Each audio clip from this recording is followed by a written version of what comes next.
mais suñu sama baay tey nii li yëpp daf ñu préparer pour que ñu affronter combat bi affronter mission bi. tey l'inquiétude des Sénégalais yaa ngi koy wax les comptes de Walfadjri bloqués les comptes de Sidi Lamine Niass bloqués muy poser la question le devenir de ce groupe de presse là tey ñu bëri jàpp ne faire du Sidi Lamine sans Sidi Lamine est faisable ak hargne bi mu doon demee ak ni mu mënoon faire face. ak li nga xamante ne moo di le pouvoir ak bouclier bi mu nekkoon ci kanamu ñi nga xamante ne ñoom ñoo di ay liggéeykatam ci fànn boobu tey la continuité de Walfadjri est-ce que tey ji mën nañu jàpp ne Walfadjri sous peu dina dem ci yeneen i loxo ndax gis nañu ñuy proposer aide ñii di proposer rachat même suñ koy wax de manière voilée. waaw déjà effectivement bloqué nañ suñu compte yëpp wante nag fay naa mois bi. loolu jàpp naa ne sax maay premier patron bi fay n'est-ce pas salaire am dès le 20 commencé naa fay charge yi joxe naa cadeau de Noël mois de janvier tamit den teel a fay ainsi de suite incha allah donc effectivement ku doo mun kuy saaga donc ñun duñ demoon si médias yi di def ay bruit on vient on travaille et on paye donc ça c'est la première chose deuxième chose bi mooy lan deuxième chose bi mooy affaire yi continuité la de rupture lépp tey la wàllu gën a aay lépp li sama baay doon xeex démb tey deen continuer di ko xeex lépp lu mu bañoon démb tey deen continuer di ko bañ lépp lu mu nangoon deen wéy di ko nangu donc encore une fois le roi est mort vive le roi donc ça c'est vraiment important on fera du Sidi sans Sidi donc pour man il faut que vraiment sénégalais yi seen xel dal sur loolu maanaam la voix des sans voix boobu noonu mu teg la ligne des masses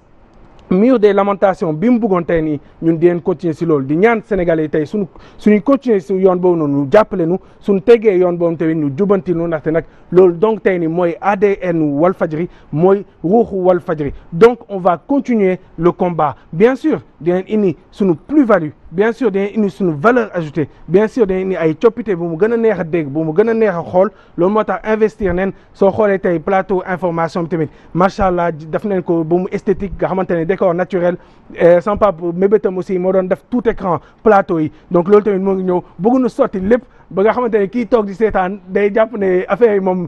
macha allah lépp il faut ngay ñëw nag nank de manière évolutive programme bi yooyu yëpp di indi nga xamante ne sénégalais yi dak di leen apprécier au fur et à mesure donc loolu na ça c'est un deuxième chose mooy da nga ne effectivement ñiy woote dégg naa président de la République dégg naa président Abdoulaye Wade ne dañuy dimbale Walfadjri walillahi alhamdu soxlawuñu dimbal li ñu soxla Awa Diop Ndiaye xam nga mooy lan mooy tey ni ñu respecter le marché du travail que président de la République respecter la loi de l'offre et de la demande ndaxte nag tey soo xoolee Walfadjri c'est pas normal audience bi mu am ak ni mu duggee si xolu sénégalais yi tey nii audience boobu noonu reflété wul suñu part de marché donc suñu amoon tey nii ne serait sax moitié suñu audience part de marché donc là on est riche plus que riche et c'est ça le problème c'est-à-dire que hommage bu mu mun def Sidi Lamine Niass bu gën a rëy du def ay boulevard du def ay maison de la presse Sidi Lamine Niass déedéet hommage bu gën a rëy tey nii mooy créer benn institut comme tubaab yi ñu ko defee maanaam médiamétrie ñu xam exactement chaque jour audience bu nekk programme bu nekk ñaata la am audience ak tamit part de marché am nga xamante ne au moins dina am lisibilité c'est ça le problème fii nii Sénégal maanaam chaque fois état xoolal tey nii dans quelques jours ñooy dugg si benn combat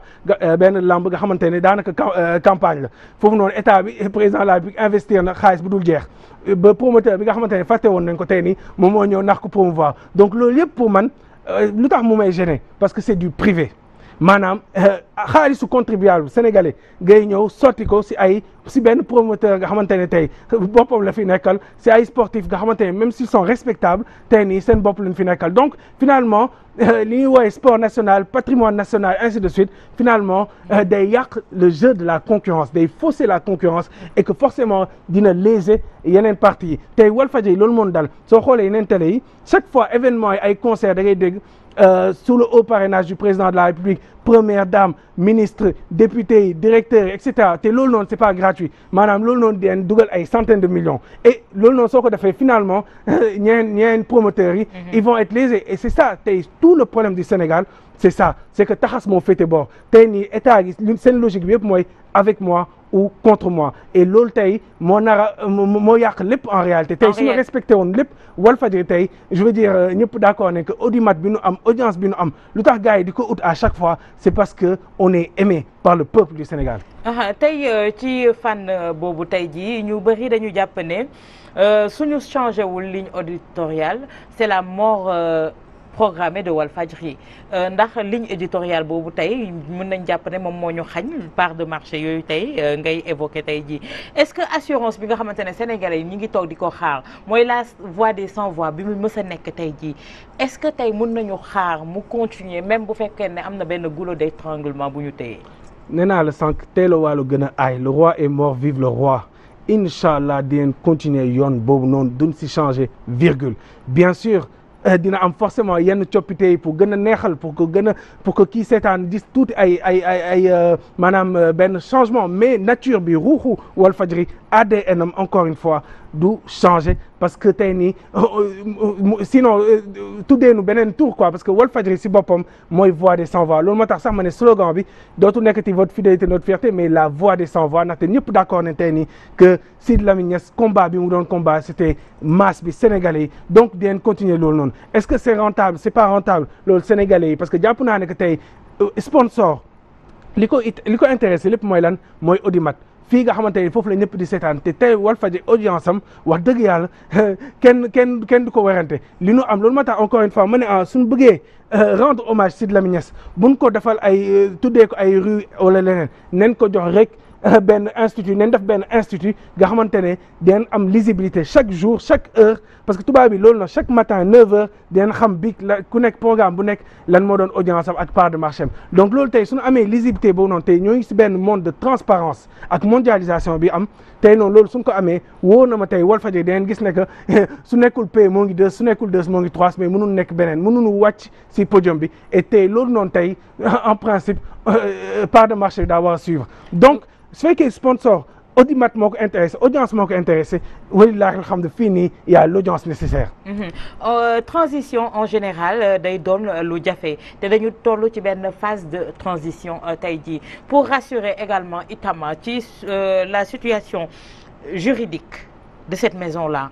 sur sa situation financière également même si on paye les salaires mais xam nañu ne télé li koy doxal ak rajo ak quotidien en même temps groupe la ñu wax c'est du lourd tey jii comment faire pour rentabiliser ak transition boobu comment cela va se passer. waaw comment ça va se passer comme sama jamono baay dinañ continuer sama papa tamit je veux dire affaire métti woon na man gis naa man déjà France bi mu nekk amoon na affaire ay kër. yëpp maa ko jaayal à chaque fois dafa mel ne Cheikh weer bi de moom métti na et cetera jaayal ma benn kër automatiquement ma jaayal ko envoyé ko xaalis bi mu dugal lépp si Walfadjri donc encore une fois sama papa li mu jàppoon déjà alalam yëpp lu tax may la bëgguma dondu sama baay parce que alalam yëpp moom dafa ne woon ay munitions la daa nekk combat donc am na ay kër nga xamante ne munitions la ko jàppee saa yu ko état bi songee rek mu dem jaay benn kër dugal ko si Walfadjri donc encore une fois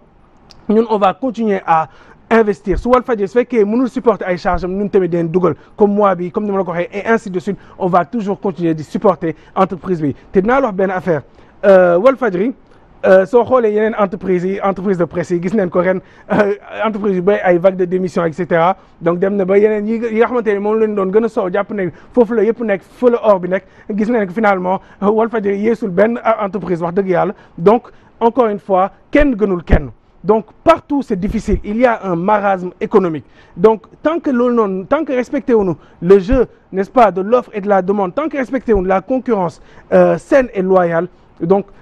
dina jafe pour ñëpp parce que c'est ça c'est-à-dire que tey état bi su jógee jàppale kenn jox ko ay centaines de millions en réalité yàgg tamit dina am un retour du bâton parce que mun du dem donc encore une fois ñun tey nii on est serein. Il y a des difficultés loolu bañu ma ko weddiwu ma ko il y a des difficultés sérieuses mais dinañ def le tout pour surmonter les défis pour surmonter tey nii ce combat nag sama baay tey nii en tout cas li mu fi tabax li mu fi bàyyi c'est déjà immense moom amu ko woon il s'est battu tey nii 35 ans pour mu am li mu am tey nii man jàpp naa ne que tey la Walf gën a yomb jaay tey la Walf tey nii gën a tey nii